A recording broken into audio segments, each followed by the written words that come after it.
My name is Daniel Streicker. I'm a professor of viral ecology at the MRC, University of Glasgow Centre for Virus Research, and the School of Biodiversity, One Health and Veterinary Medicine at the University of Glasgow. My research is all about trying to understand ways that we can prevent viruses from jumping between species, and the title of my 2024 Fleming Prize lecture is Stopping Spillover from Understanding Risk to Control at the Source. Preventive zoonosis management is all about the idea that you might be able to stop pathogens from making that initial jump from one species to the next that can result in an epidemic or even a pandemic.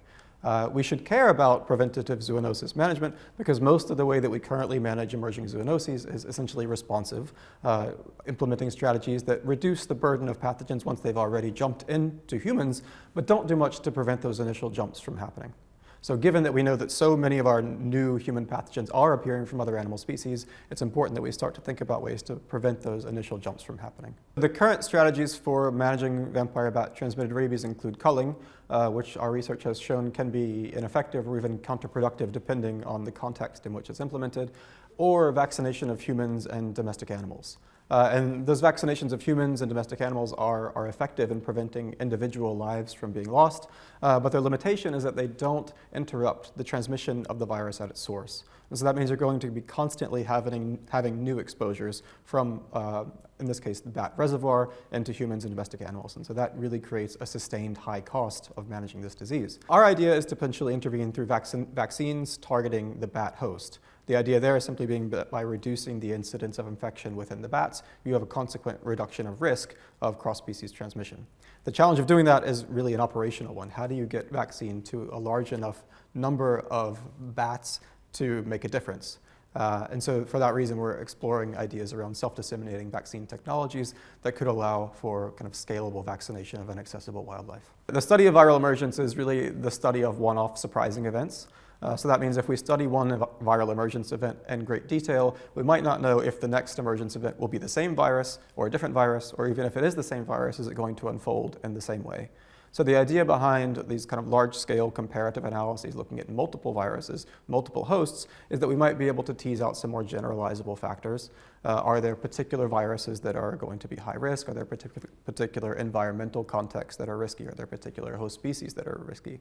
So by looking across many viruses at once, we can hopefully find those sorts of generalizable patterns that might allow for more kind of data-driven or rational allocation of effort. How do we do surveillance? How do we do research in a more effective way targeting the highest risk scenarios? So that's hopefully what you get by looking across many viruses at the same time rather than looking at just one. If you want to move from broad-scale studies looking at very kind of broad but generalizable patterns of risk, how do you make that actionable towards like vaccinating against a particular virus or problem? And I think that's really a challenge that hasn't been fully resolved yet. You could imagine, you could make a prediction, as we've done, of the risk of a virus based on something like its genome composition, and then you could, if you wanted to, develop a vaccine based on kind of targeting that strain. So for kind of classical vaccination, I think that's plausible to do. You could create a fairly flexible vaccine platform, whether that's RNA-based vaccines or recombinant virus-based vaccines. You could just sort of swap out the proteins that you're interested in and potentially create a cocktail vaccine that includes viruses that you think may be posed to emerge in the future.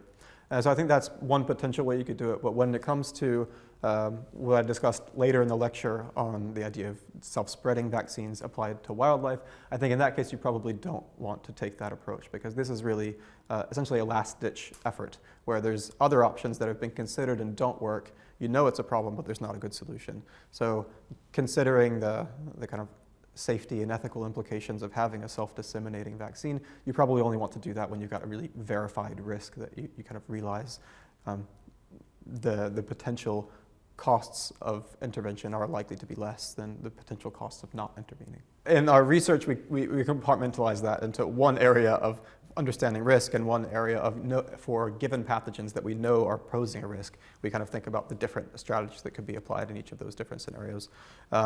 Time is a factor because eventually those pathogens that have not yet emerged into the human population might emerge. So the hope is that we've identified those early so we know a little bit more when they do appear. and because we've already been trying to develop innovative ways of stopping future transmission events from happening, maybe we're a little bit better prepared in those cases too, to be able to think about how do the vaccines that we're developing for rabies, how might they be useful for controlling or limiting the reemergence of some new pathogen. When I found out I won the Fleming Prize, it was of course a great surprise and honor to be selected among such a competitive group. But I also felt a real responsibility to make the most of this opportunity. It's really a spotlight on me and on my research. So I guess more specifically, I wanted to give people, the audience, the Microbiology Society, something a little bit outside the box. And that's why I spoke about some somewhat controversial aspects within the kind of approaches to stopping spillover. But I also wanted to give a little bit of a taste of what life is like for researchers like myself that spend some time in the lab, but also spend a lot of time out in the field and behind a computer. So I suppose I'd really like to thank the Microbiology Society first and foremost for offering me this prize. I'd particularly like to thank the two individuals that nominated me for the prize. And most of all, I think my lab. Over the last 10 plus years now at the University of Glasgow, they've just made my life a pleasure, a challenge, and constantly bringing new ideas and energy. So I'd like to share the award with them. I'm delighted to welcome Dr. Daniel Streicker, who is based very appropriately here in Scotland at the University of Glasgow, as the winner of the 2024 Fleming Prize. The Fleming Prize is named after Sir Alexander Fleming, founder and first president of the Society, and is awarded to an early career researcher who has achieved an outstanding research record. Daniel is a truly worthy recipient. His career began in the USA, where he studied patterns of gastrointestinal parasite transmission among wild rodent species.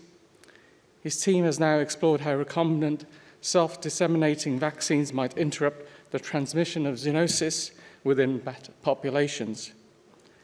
Since coming to the UK, Daniel's work has expanded to find creative ways to use increasingly available genomic data to inform strategies to prevent emergence of wildlife origin diseases.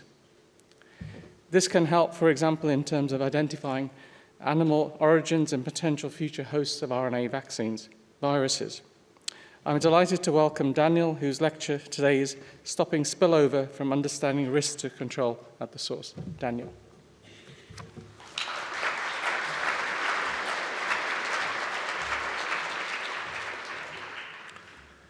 Good morning, everyone. Thanks so much for that kind introduction, and a special thanks to the Microbiology Society for offering me the 2024 Fleming Prize. It's a real honor and a pleasure to be here.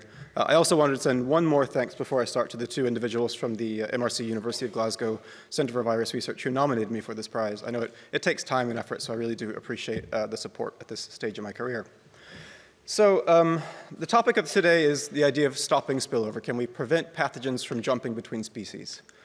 Most of us in this room should be aware that that's a pretty important problem. Around 80% of newly emerging human pathogens come from other animal species, and that includes a number of high-profile pathogens like HIV, the SARS coronaviruses, avian influenza, Ebola, probably other filoviruses as well. So given that we know this is where a lot of our diseases have come from in the past, and probably where many more of our diseases will come from in the future, it's a bit surprising that we don't do very much to stop that initial spillover event from happening in the first place. I would say most of our current management strategies for zoonoses is largely reactive. We wait until a new pathogen appears within the human population, and then we scramble to develop things like vaccines and therapeutics. We implement quarantines and travel restrictions, all the things that we became very familiar with as a course of living through the COVID-19 pandemic. And all those things are necessary, but in a way, they're like driving a car that has seat belts but doesn't happen to have other things to prevent crashes in the first place, like headlights or brakes. So from a disease transmission perspective, that's really important for two reasons. One is that since we fail to interrupt or reduce that primary risk of spillover between species, we're going to be subject to continued burden by pathogens that routinely jump from animals into people.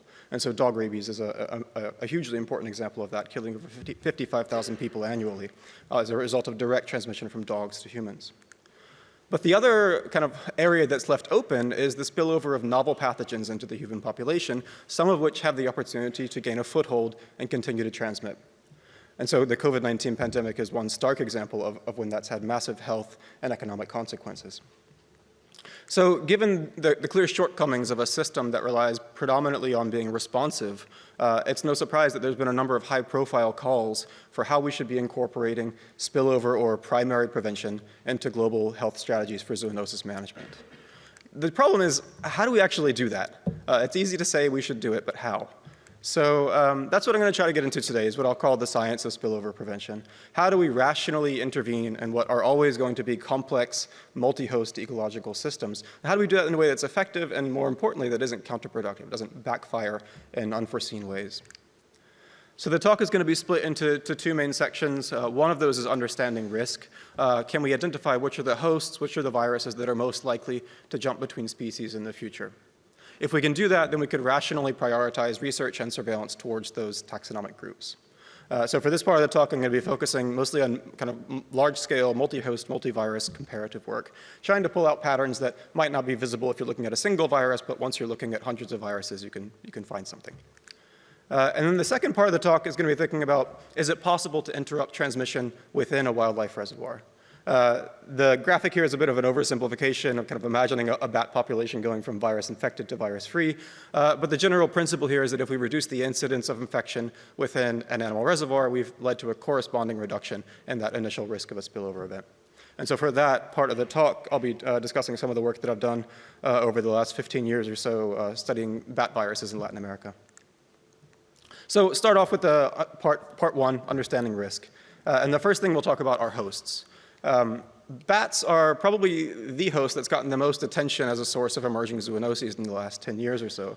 And that's understandable. They've been associated with a number of high-profile diseases like SARS-2, Ebola, Nipah virus, Hendra virus. The list kind of seems to be going on and on. And so understandably, there's been a lot of interest in trying to figure out what is it about bats that makes them so frequently associated with zoonoses. And so one idea has been that bats might have an especially high number of viruses, or a higher proportion of bat viruses may be capable of infecting humans.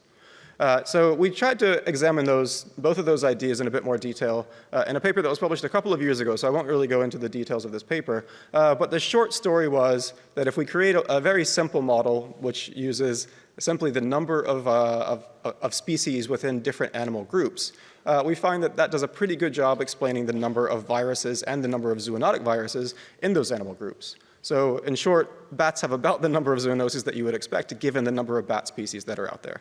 It may be just as simple as there's a lot of bats, there's a lot of viruses, and some fraction of those end up being zoonotic. A second explanation for why bats might be important has to do with viral tolerance. This idea that bats are often infected by viruses that don't seem to cause them very much harm, but are highly lethal in other species. So that idea has really taken off in the last 5 years, even to the point where I think it's become established dogma so much that even biotech is jumping on board with the idea that you might be able to extract aspects from bat genomes, from bat immune systems that lend themselves to broad therapeutic value against lots of different virus species. And to take a step back of why that might be, we need to think about the main theories on why bats might have evolved a special tolerance to viruses. And I think the predominant one is that bats fly, and flight induces inflammation. And so bats must have evolved some mechanisms to control inflammation, and it might be that those mechanisms have a dual impact in terms of also controlling inflammation from flight, but also from viruses. And so if that's true, then it might have really broad antiviral effects, which would be useful potentially for human medicine. So people have done a lot of work finding lots of aspects of bat immune systems that are distinct from those in certain other mammals. The question is, do those discoveries, mostly in vitro, how do they follow through towards functional benefits of bats in vivo? Do they actually get less disease than other groups? And if so, is that protection against a broad range of viruses, bat viruses and non-bat viruses, or is it just those viruses that co-evolve with bats? And so that's where the evidence train kind of stops for this part of the discussions of bats as a special reservoir. So we've been trying to address that question using what I think is a largely untapped data resource for thinking about viral tolerance, and that's laboratory-controlled viral infections. So this is the case where bats are taken into captivity, or more rarely born in captivity, and then challenged with known doses of viruses. Because of that kind of key interest in bat life history, the role of flight as an underlying driver for tolerance phenotypes, we wanted to include a control group which was different from bats in a number of key ways. So whereas bats are long-lived, reproduce slowly, they're gregarious, meaning they live in big groups, and they fly, we wanted a group that contrasted with that. So that was rodents, which are also an important source of zoonoses, but in contrast to bats, they're short-lived, they reproduce quickly, they have small group sizes, and obviously rodents don't fly. So in total, we gathered data from about 112 studies. This spanned a time span from 1936 to 2022, and 149 host virus combinations. Importantly, we did this at the individual host level. So we dug into your papers and we pulled out what happened to each individual animal in those experimental infections. And so in total, that resulted in about 5,300 animals inoculated with some virus. So this is a summary of what the data look like at the host virus kind of combination pair. Where what you're seeing is a heat map on the vertical axis. You're looking at the hosts, so rodents at the top, bats at the bottom, kind of grouped phylogenetically. And on the bottom part, you're seeing viruses. And what you see with the colors is disease severity. That's the maximum disease severity observed for any host virus combination. And so the dark colors indicate severe disease or even death. And what you can see straight away is that severe disease and death is not rare. It happens for a large number of host virus combinations. And perhaps more interestingly, for both bats and rodents, it's happening as a result of a variety of viruses. It's not just one virus group that causes severe disease. It's spread across the virus phylogeny at the bottom. And indeed, when we look at the numbers here, even after excluding the lyssaviruses, which are a bat-associated group of viruses, which are kind of more and more being proposed as the exception to the rule that bats don't get sick. So we know lyssaviruses do kill bats. So even after we exclude those lyssaviruses, we still see a slightly higher proportion of bat virus associations resulting in some disease compared to rodent virus associations. So 64.5% versus 47.6%. So that's just raw numbers. We needed some statistical models to try to control for all the other aspects of kind of which viruses were used and the details of the experimental infection that were carried out. To kind of really robustly compare these groups. And once we do that through a Bayesian hierarchical effects model, we see really not a whole lot. No matter how we look at it, whether it's any disease, the presence of mortality, or that disease severity score going from low to high, we see no difference between bats and rodents. Instead, one thing that comes out is experimental design. So dose was one important factor. The more virus you give an animal, the more likely they are to experience severe disease. But then we also see some putative effects of what I'll call kind of eco-evolutionary factors. So one of those is host phylogenetic diversity. This is kind of the diversity of hosts that a virus can infect. And so we see kind of a marginally significant negative effect there, suggesting that generalist viruses, those that infect lots of different animals, taxa, tend to be less prone to cause disease in bats and rodents. And we see a tentative positive effect of host evolutionary isolation. And so this is the idea that viruses from evolutionarily divergent hosts tend to be more prone to cause disease. So if you took a bat and you infected it with a bird virus, it might be more likely to cause disease than if you infected it with a primate virus. So given there's a lot of discussion around bats being able to tolerate viruses that cause severe disease in humans, we wondered if the opposite might also be true. Are bats experiencing severe disease from viruses that are relatively benign in humans? So that's essentially what's shown on this figure. On the vertical axis, you see mean case fatality rate in humans going from low to high. And on the horizontal axis, you see disease severity, again, going from low to high. And so what we see is kind of a broad range of outcomes here. On the top, you see viruses that are highly lethal in both humans and bats. Those are the lyssaviruses. In the middle, we see a potentially interesting sweet spot for bat virus tolerance. These are viruses that cause moderate to high case fatality rates in humans, but don't seem to do much harm to bats. So that could potentially be quite a fascinating area of space.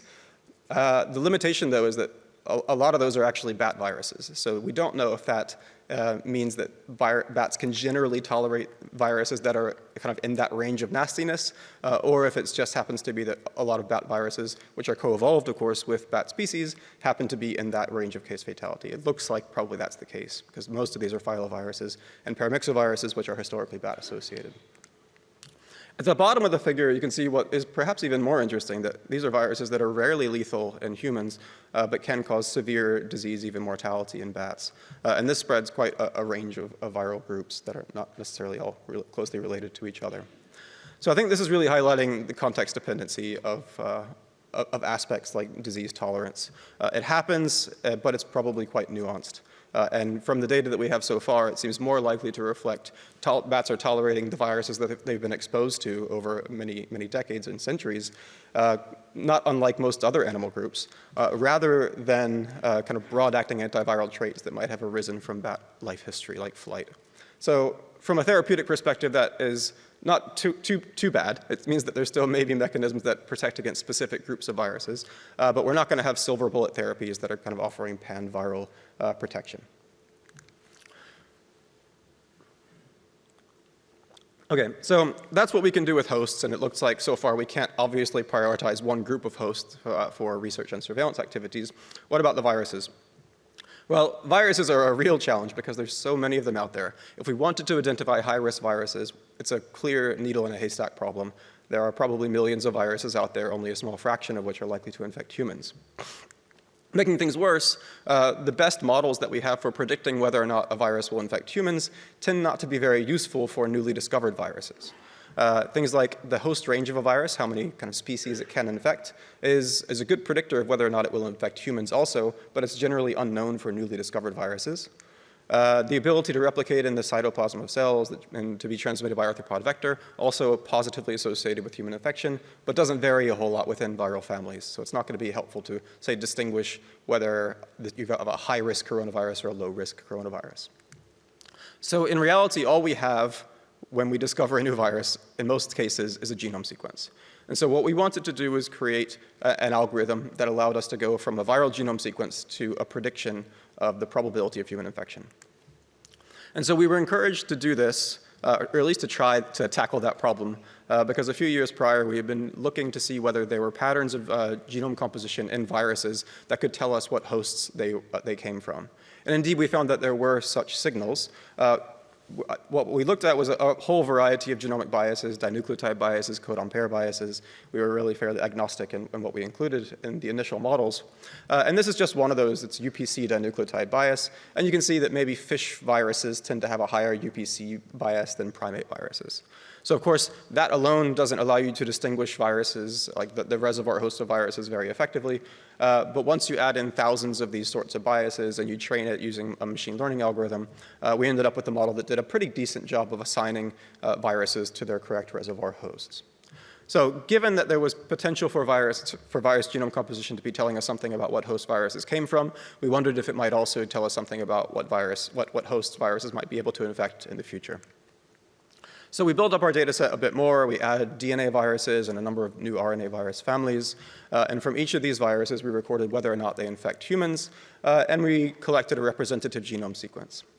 From those genome sequences, we extracted a couple of different variables. One were those genomic biases that I mentioned in the previous slide. And in this this project, we looked at the raw genomic biases, kind of calculated directly from the virus genome, but also calculated them in relation to different subsets of human genes, with the idea that kind of having a more similar pattern of genomic bias to certain human genes, whether that's housekeeping genes or interferon-stimulated genes, that might kind of endow viruses with a higher likelihood of infecting people. And the final thing that we collected was something that I'll call the phylogenetic neighborhood. So this is essentially the idea that if you're a virus and many of your close relatives are able to infect humans, then maybe you're likely to infect humans as well. So we kind of put that into a quantified metric that we could feed into a machine learning model. So here's what we got. These are going to be a series of box plots showing the performance of different models trained on different subsets of the explanatory variables. The y-axis is AUC, which is just a measure of model performance, where high numbers indicate better performance, going up to a maximum of 1, and about the 0.5 dashed line indicates essentially random guessing. So first off, we can look at what happens when you just use things like virus taxonomy and that phylogenetic neighborhood idea of looking at how closely related you are to other human-infecting viruses. We can see that those models slightly outperform guessing, but they don't do a great job. And perhaps most concerningly, that phylogenetic neighborhood, in some cases, does worse than random guessing. That's those points kind of well below the dashed line. And so that's suggesting that the general rule of thumb that being closely related to a human-infecting virus increases zoonotic potential may not be very accurate, might not be a very good way to decide which viruses deserve research attention.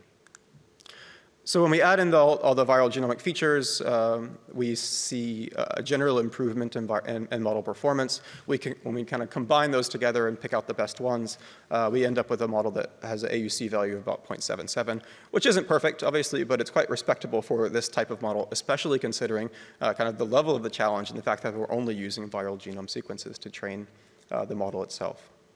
So given that acknowledgement that it's not perfect, we can think about how we could apply this sort of model. One idea is to look at specific viral groups and say, can you pick out a high-risk species within that group? And so here's one application looking at the coronaviruses. In the red box, I've just put the SARS and the SARS-related coronaviruses. And you can see that SARS-2 is predicted to have a higher zoonotic risk than even the original SARS virus, which emerged back in the early 2000s. So that would suggest that had the SARS-2 virus been sequenced before it emerged into humans, we could have said, okay, this is a relatively high-risk coronavirus. Maybe it's worth a little bit of extra research attention. But we can also think prospectively about viruses that have not yet emerged into the human population, but our model thinks are prone to. And so one example of that is this shrew alpha coronavirus that I've pointed out towards the top, which has a higher median predicted probability of infecting humans than either of the SARS coronaviruses. So, but the real beauty of this type of approach is that it's cheap and fast and scalable. So what that means is we can extract lots and lots of virus genomes and make a quick and easy prediction of how likely we think they are to infect humans. And so that's what we did here with 758 viruses that were withheld from model training, and we then made predictions of their zoonotic potential. The higher risk ones are in red. And so you can think about this as a quick way to triage of many viruses that are out there, which ones deserve more attention, whether that's human serological surveys to see if infection is already happening, animal surveillance, or in vitro phenotyping. And so, of course, that's not the end of the story. Ultimately, what we would like to do is have it so that those data are generated and feed back to improve model performance. So you're ending up with this virtuous cycle where you kind of gradually reduce the number of viruses that are needing to be examined in more detail, whether in the lab or in the clinic. So I think that's about how far we can get currently with this idea of understanding risk. Host factors don't seem to be especially important in what we've seen so far, but virus factors may be useful, but still quite a ways to go in making those models perform well enough to be actionable. So in the second part of the talk, again, I'm going to talk about interrupting transmission within and from animal reservoirs. There's a lot of talk on how we might do this. One idea is that we might implement landscape changes like conservation to reduce the stress on reservoirs and perhaps as a result reduce their virus shedding. We could vaccinate reservoirs, or we could kill them by using culling campaigns. So the particular host-virus interaction that I'm going to focus on here is one that I've studied for a very long time. These are my good friends, the common vampire bats. This is an obligately blood-feeding bat species, which is found from across much of Latin America, from northern Mexico into Chile, Argentina, and Uruguay. Because this is an obligately blood-feeding bat species which needs to feed every couple of nights to survive, that creates an incredibly high force of cross-species interaction. And so these bats do maintain rabies as probably their most important pathogen. Rabies is a virus transmitted in saliva, so when you have a bitey bat that has a lethal virus in its saliva, that obviously creates problems. And vampire bats are now the #1 source of both human and domestic animal rabies in many Latin American countries. So no surprise, people try to do something about that. And the way that people have tried to control vampire bat populations and rabies transmission is by killing the bats. They kill them with a topical anticoagulant poison with the name vampiricide. The way this works is that poison is impregnated into a gel or paste which is spread into the fur of one or more bats. Those bats are released, and because they're highly social animals, the ones that are untreated will consume the poison by licking, like social grooming, off of the treated bats, and all those bats that consume the poison will die. So that's been done since the 70s. Does it work? We actually don't know very well. So we had the opportunity to explore this question in a little bit more detail a couple of years ago by cooperating with the regional government of Apurímac. Apurímac is a department in southern Peru, and it stands out to us because it's one of the areas that has the highest intensity of rabies spillover from from bats into livestock in the country. So together with its neighboring regions of Ayacucho and Cusco, which are also shown on the map there, they account for about 60% of the livestock rabies cases that happen every year across the whole country. And so that high burden of spillover was important because it meant that for any intervention that was done, we could potentially have statistical power to say whether or not it reduced spillover. So in this particular case, the regional government implemented a large-scale bat cull from 2014 to 2016. In total, they applied that vampiricide poison to just over 21,000 bats. But as a reminder, this is a spreadable poison, so that's really the bare minimum number of bats that were killed. So we worked with them to say, well, what was the difference that this made in terms of spillover? Here's one way of looking at that, just by looking at the number of cases of rabies that happened in livestock before, during, and after the culling period. And what you can see quite clearly is that after the culling period was over, we're still seeing rabies cases happening in livestock.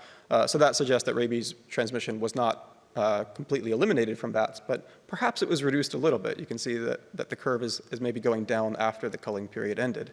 But what's curious about that is that that curve seems to decline in both the culled districts and the neighboring districts which were not culled. And so that could mean one of two things. On the one hand, it could mean that the cull has a really widespread effect, so that even culling in one area has a knock-on benefit in other areas.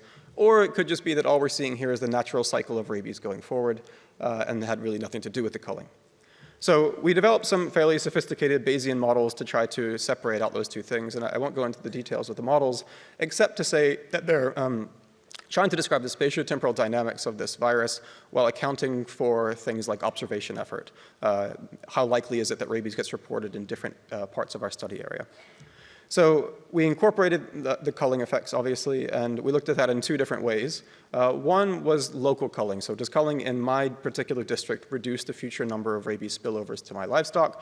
And we see that that effect is sitting right on 0. So yeah, really no detectable effect of culling on the local rabies burden, suggesting that from that metric, it's actually ineffective.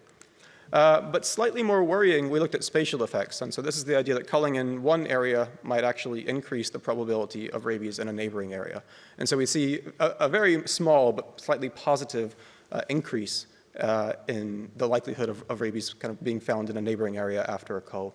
So that's suggesting the possibility that maybe culling is encouraging bats that are incubating rabies to go fly away somewhere else. It's kind of a social disturbance. So we wanted to look at that potentially counterproductive effect in a bit more detail. And the way we did that was to pair, in this case, with the national government of Peru, who carries out routine rabies surveillance of animals that die of rabies throughout the country. And so we were able to gain access to brains from rabies-infected livestock and carry out whole genome sequencing of 290 of those viruses, which were collected before and during the culling period. So from those whole rabies genomes, we can reconstruct how the virus spread across the landscape, and that's what you've just seen in the video. And importantly, we can break that historical spread across the landscape into a series of viral dispersal events, where for each of them, we know the origin and the destination of each kind of dispersal event, and we know when it happened. So because we know how far the virus went and how long it took, we can estimate the velocity that the virus was moving when it crossed over a particular part of the landscape at a particular time. And so with that, we can carry out statistical models trying to look at what determines dispersal velocity. Is it culling? Is it landscape topography? Is it something else? Importantly, we looked at this in a couple of different ways, which I'll call departure effects and arrival effects. So departure effects are the idea that what's going on when a dispersal event starts could matter for influencing its velocity. So in the context of culling, this is really thinking about kind of a reactive cull when the virus is already there. Does that accelerate or decelerate the spread of the virus out of that area? We also looked at arrival effects. So this is thinking about what's going on when the virus arrives into an area. And so here you might think that culling before the virus arrives could be useful for slowing down the spread of the disease. So here's what we saw when separating out those two versions of the statistical models, looking at arrivals and departures. When we looked at arrivals, we saw that culling was the second most often retained variable in our statistical models, and it had an encouraging negative effect. So that's suggesting that if you cull ahead of time, you're slowing down the arrival of rabies into an area. Good news. But we saw an actually stronger and opposite effect when we looked at our best approximation of reactive culling. In this case, you're seeing an acceleration of rabies spread as a result of culling, which was the most often retained variable in the statistical model. And so putting some real numbers on this, it looks like preventative culling might be slowing down the arrival of rabies by about 1 kilometer a year, whereas the reactive culling seems to be accelerating the spread of rabies by about 2 kilometers per year. And so I think this is important because it's highlighting a lot of context dependency in interventions. With the same virus, the same host, depending on the timing of when you do this intervention, it could have a positive effect, a negative effect, or do not much of anything. So I think that stresses the need to understand systems before we intervene in them, at least to some level. The other thing we need to point out is that interventions aren't happening in a vacuum either. There are other viruses, other bacteria that are going to be affected by any broad-scale intervention that isn't specifically targeting one virus. So one example we wanted to look at from that context is H18 influenza. So bat influenzas have been known for just over 10 years now. We know a lot about them in the lab. We know very little about them in terms of what they're doing in their natural host, or even what their natural hosts are. So fortunately, we had been carrying out active surveillance of bat populations in the culled study area since around 2009. And as a result of that, we had a bank of bat serum samples. So we went back to that bank, carried out ELISAs to look at H18 seroprevalence. And we saw an average seroprevalence of about 36%, but that varied quite a lot through space and time. And when we plot that, as you see in this figure, against the culling effort that was undertaken, I'm not sure if you can see the pointer or not, the culling effort is in the kind of gray histogram here. We see kind of a curious decline in seroprevalence. And so we can test whether that is a real effect of culling or just kind of explainable by chance using statistical models. And indeed, we see a significant effect of culling, suggesting in this case that it's reducing the number of H18 infected bats during the culling period by about 32%. So interesting in a way, because this is the fact that killing vampire bats is reducing their own prevalence of infection suggests that they are an important source, or at least an important maintenance host for H18 influenza. They might be able to maintain this virus independently of other bat species, which is important given the high connectivity that this particular bat has with other mammals. But from a broader perspective, I think it's really highlighting that these viruses, these interventions are not happening in a vacuum.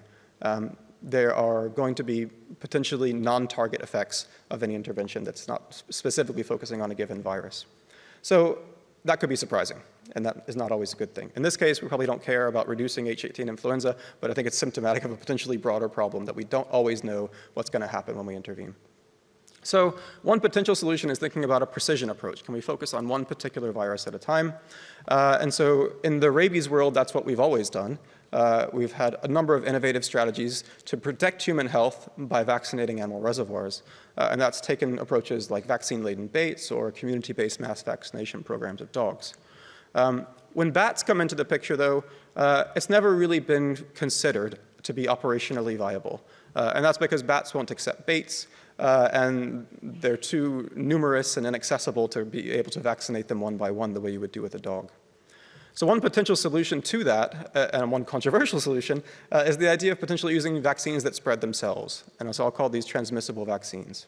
The idea here is shown kind of conceptually, where you vaccinate one bat, and that bat is able to spread the vaccine onto others. And in doing so, over multiple generations, you spread immunity through the population. A promising way to do that, to generate that sort of vaccine, is through recombinant virally vectored technology. So in essence, what we're talking about doing is extracting a naturally occurring benign virus from the bat population, engineering it in the lab to express one or more proteins of a target virus, in this case rabies, and in doing so, not attenuate the virus so much that it no longer is able to transmit within its natural host. So if we're going to take that approach, then I think the properties of the viral vector, that's the main portion of this vaccine's genome, are going to be hugely important for safety and efficacy. And one of the virus groups that's gotten a lot of attention as a potential candidate vector for these sorts of vaccines are the beta herpes viruses. Beta herpes viruses are already widely used as vaccine vectors for things like SIV, tuberculosis, and even Ebola.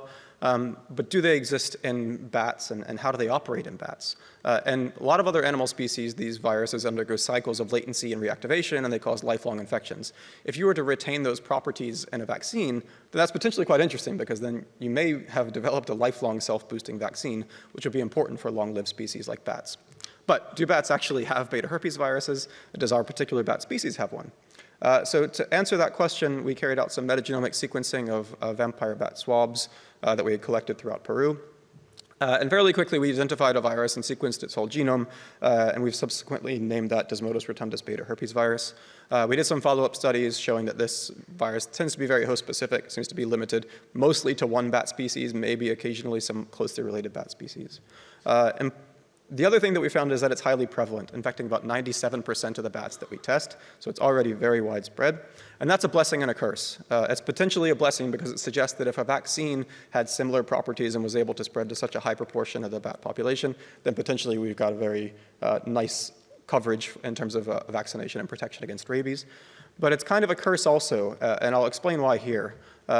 There's a challenge when we're developing this sort of vaccine of pre-existing vector immunity from wild-type viruses.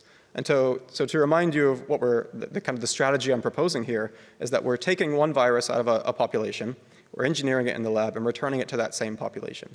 So if all the individuals that have the wild-type version of that virus are uninfectable by your vaccine, then you've really got a pretty useless intervention. In the case of the bats, it's like 3% of bats that don't seem to have this virus already. So that would mean 3% of your bats are susceptible to vaccination. Not very useful. So one of the key questions that we wanted to address was whether or not this virus can superinfect individuals that already have wild-type virus. So the way we did that was to monitor individual bats through time in the wild. That is not a trivial thing to do. If anybody here works on bats, you realize that recaptures aren't that common. But fortunately, in this study, we were able to get 20 individuals that we had both captured and taken saliva samples from. And these were captured between 3 months and 4 years after their initial sampling. And so the idea is to take these saliva samples from each capture of each bat, undertake deep sequencing and strain classification of the herpes viruses that it had, and then look at whether or not they gained strains in between capture events. And so sure enough, we see that most of the bats that we resampled, 12 out of 20, did gain at least one strain during the course of those capture intervals. And so that's shown in the green and the blue bars, are all the instances of additional strains being detected. So superinfection seems to happen at least between different strains of this herpes virus. And so that's encouraging because it suggests that a vaccine based on this virus might be able to spread despite the high prevalence of the wild-type virus. But is this actually going to work in practice? The way people would normally answer that question is using mathematical models. But those models tend to be very data hungry. They might require information that you could only know from an experimental infection. So to try to get around that problem, we needed a very large, robust data set, but all we really had was the surveillance data that we had from our own capture efforts. So the breakthrough in making this happen was the realization that we could transform the deep sequencing data into a series of virus strain and location-specific time series. And so what you see on the left is the phylogeny of the virus, and you could look at one particular strain and break that up by the different geographic regions. So each of those little bar plots is the number of positive and negative bats by year in these 5 different regions of the country. And so that's one virus, but then we can do that for all the host virus or the location virus strain combinations that happened. And so that ends up creating 36 time series, which is a much more powerful data set to be able to kind of distinguish epidemiological models. So we had a number of hypotheses, and I won't go into all the details of them, but in generally we're interested in whether or not this is a lifelong infection, or is it clear? Does it undergo the classic latency reactivation dynamics of other herpes viruses? And is there acquired immunity? So in this case, we had a very clear answer. All the best supported models were those that underwent lifelong infections with latency and reactivation. And so as I mentioned earlier, this is a really potentially useful property because if it's preserved in a vaccine, then that would have the potential to be a lifelong self-boosting vaccine, which for long-lived bats is a huge benefit. We can next look at the epidemiology of that top selected model. So here what you see is just the R0 value, which I think people are probably familiar with, but it's an indication of the transmissibility of a virus in a naive population. And so the R0 is estimated to be almost 7, which seems very high, but you have to remember that this is spread across a lifelong infection. So in reality, probably what we're seeing here is each time the virus reactivates, it's transmitting just a little bit. So does that do much for curbing rabies transmission? To do that, we kind of layered a rabies epidemiological model on top of the herpes transmission model, and we looked at what happened to different measures of rabies transmission and kind of simulated outbreaks. So what you see across the x-axis for all of these is vaccine coverage. I think the area to focus on here is the dashed red line. That's the equilibrium coverage that was estimated from the previous modeling exercise. So that's what would happen if you release this vaccine and let it go until it reaches its happy equilibrium point. So no matter what we look at, we see pretty considerable reductions in rabies transmission. And so in a way, that's quite astonishing, because that means if we were to have vaccinated one single bat and let that vaccine spread to its equilibrium, we could have a massive interruption of rabies transmission. So I think as a result of the lab and the modeling work that we've done so far, we're quite encouraged to move forward in this. We're doing that in a couple of ways. One is just beginning to start in vitro studies looking at particularly things like cellular tropism and vaccine stability. And that's being done at the Center for Virus Research over in Glasgow. And in the very near future, we're going to start doing some in vivo work. And I'm quite excited about this because it's required the construction of a purpose-built bat facility to do virus infections in Peru. So this is about a 10-year effort, and it's finally going to open later this month. So just as a plug for this facility, if you are interested in potentially collaborating in some aspects of bat infection and immunity, do get in touch, because we're going to be looking for ways to sustain the viability of this resource. So probably some of you are thinking about the elephant in the room here. I'm talking about engineering a virus and releasing it into a wild bat population with the expectation that it spreads. Obviously, there's technical challenges to that, but there's a huge number of safety, regulatory, and governance challenges associated with that. So these are not issues that have escaped me. Last year, we organized a workshop containing disease ecologists, evolutionary biologists, virologists, people engaged in vaccine development, and of course, bioethicists. And what we came up with was what we think is the best practice for how these sorts of vaccines could be developed safely and effectively. So if you're interested in reading the details of that, there'll be a policy forum piece coming out in Science next week. So if we're onto something and this works in rabies and other kind of more simple systems, there's a possibility that this sort of approach could be used in a wide variety of host pathogen systems, both of public health importance and conservation or animal welfare importance. So it's a high-risk thing, right? And any sort of new technology, new intervention is going to be. But I think I'm encouraged enough by the successful or kind of the enthusiasm around other cell-spreading interventions, whether that's gene drives in mosquitoes or Wolbachia-mediated arbovirus protection, or even CRISPR, that society may be kind of opening in a little bit more of an eye to self-disseminating therapies. So to wrap up, I think the main message from all this is that spillover prevention is easier said than done. There's a number of challenges that I've pointed out, context dependencies in intervention outcomes, the need for robust evidence to understand where future diseases are going to be coming from, and we have to acknowledge real-world uncertainty. Like, I think any intervention is essentially a natural experiment, and we have to be transparent about that, knowing that we've thought about all the foreseeable outcomes, but we have to acknowledge that there may be unforeseeable outcomes. And if we don't do that and we get it wrong, then we risk undermining public trust in science. But I think I've also tried to highlight opportunities. There's a huge number of new data streams, powerful analytical tools, and unprecedented biotechnological capacity. So I think we're really in a golden moment to try to be able to do more to prevent and reduce the current cost of unmitigated viral spillover. So with that, I'd like to thank first and foremost my lab group at the University of Glasgow for constantly challenging me and keeping my job fun. And of course, doing most of the work that I presented today. So I share this award with the members of my group. And I also want to thank a number of collaborators in the University of Glasgow and elsewhere in the world, and of course, the funders. So thank you very much for the attention.